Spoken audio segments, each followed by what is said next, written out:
What's going on, you guys? If you're new here, my name is Morgan and welcome back to another video.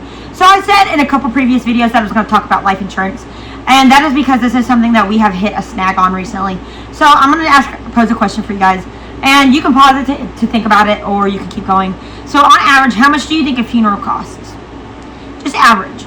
So depending on what you do, it's upwards of $8,000. So for us, there was a plan A at our funeral home, which was $8,000, which was $2,000 cheaper. So $8,000, it was supposed to be $10,000. But then you have the open and close costs of the casket, and then you have either a box, or it's like a concrete box, or you have a vault. So my husband wanted to do the vault because his dad did the vault. His mom did the vault for his dad. So we ended up doing the vault, which all came out with closed costs, and the vault and everything else came out to $5,000 for that. So altogether, we owed over $17,000 for this funeral. Take a moment to think about that number. $17,000, which the average person doesn't have $17,000 in their bank account. Right now, I don't have $17,000 in my bank account. So how would we have paid for this funeral? So they do a cremation or a burial where you're not buried with family, and it's just kind of like one of those things that, you don't have the money, so it's like a public kind of thing, where it's like a public burial, or well, I guess you could say something like that, where the place you're buried at is just like communal, if that makes sense. And same with the ashes, with the cremation. Sorry, I had a brain fart. It's been a long day. So you have that.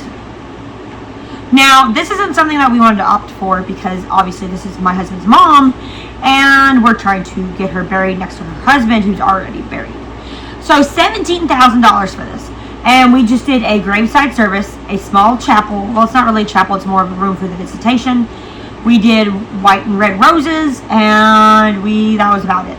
We didn't go like absolutely nuts, which you can. And some of them went up towards $34,000 if you were having a big funeral. So they rent out the whole funeral home for that. And that's just that. Then you have another, the vault and the closing costs, or the concrete burial, and that's another $4,000 or $5,000, maybe more. I don't know. I know it's $4,000 for the concrete burial. So there's that. So think about that number: $17,000 and $34,000. Again, the average person does not have that much money in their bank account because right now inflation is so high, gas prices are so high, everything is so expensive right now. Our dog food went up. Everything is very, very expensive. You have to forgive the fly. They're crazy right now because of just how hot it is right now. You wouldn't believe how hot it is already. But anyways, let's continue. So my mentor, her husband passed away a week before Christmas, and they did not have life insurance for more than a year. They had it for 6 months, and life insurance didn't pay out. They did do a cremation which was a little bit cheaper, but they had a whole memorial service for him, or a memory service if you want to call it, and that was a bunch of money. But the life insurance never paid out because it was under 6 months, or under 2 years, and most life insurance companies want 2 years. So we are very lucky to be able to have the life insurance for Chris's mom, because again, that number, $17,000. So the life insurance policy she had was $15,000. She had been paying on it since 1985, which was over 20 years. I believe that's over 20 years, yeah. So I think it's 40 years. Again, long day. Math and I don't mix right now. I believe that's 40 years exactly. So, because it's 2025, 1985. So it was $15,000, and we still owed $2,500. And because we didn't do a weekend service, it was $2,500. If we did a weekend service, it would have been another $1,000, $2,000. So we are very lucky in that regard. That everybody was in agreement that it was going to be a Monday, Tuesday service. So first things first, life insurance. So you need life insurance, let me tell you. $17,000 is a big number for us. And while my businesses are taking off and I'm making good money, I have to build up my savings back up from everything that has happened between Duke, his mom paying for her services for the funeral, as well as everything else with my health, which I'm not doing bad, but I've had to go to the doctor. No insurance because we are self-employed, and Chris's doctors and his procedures and everything else. So we are in the process of building our savings back up, as well as everything else with the dogs, because the dogs have to have their yearly, monthly situations that they need: flea, heartworm, tick, stuff like that. Vet care, food. I mean, it is no small number. So $17,000, just think about that. And that should make you want to get life insurance almost immediately. Because again, not everybody has that type of money to pay for a funeral, and you never know what's going to happen. So if you're my age, I'm 26 now, I haven't been worried about life insurance, but maybe it's something I should think about.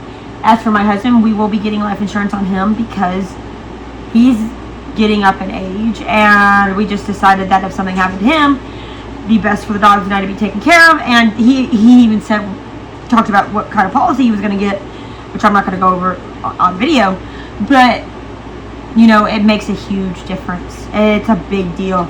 Life insurance is just not a joke. It's something that you need, especially right now. I mean, the cost of medical care has gone up exponentially. Burial services, cremation, or being buried, it's gone up. It's expensive. So I can only say, if you are more like me and that number is 17,000, even if I had the savings, if I had the savings and that number scares you, I would definitely suggest get life insurance, because 17 grand, we wouldn't have been able to pay for the funeral service. Her other daughters don't care. They wouldn't have paid for it, period. Her brother's in the hospital from 2 heart surgeries, so he will be just, we don't ask. But luckily, you know, she had been paying on it, but we kept up with the payments. We paid for the payments because it lapsed multiple times over the years, especially over the last 5 years after Chris's dad passed away. So we took over the payments, and luckily we did, because we wouldn't have had that. But again, 17 grand. Take my advice, get life insurance before it's too late. Just take my advice. I definitely suggest it.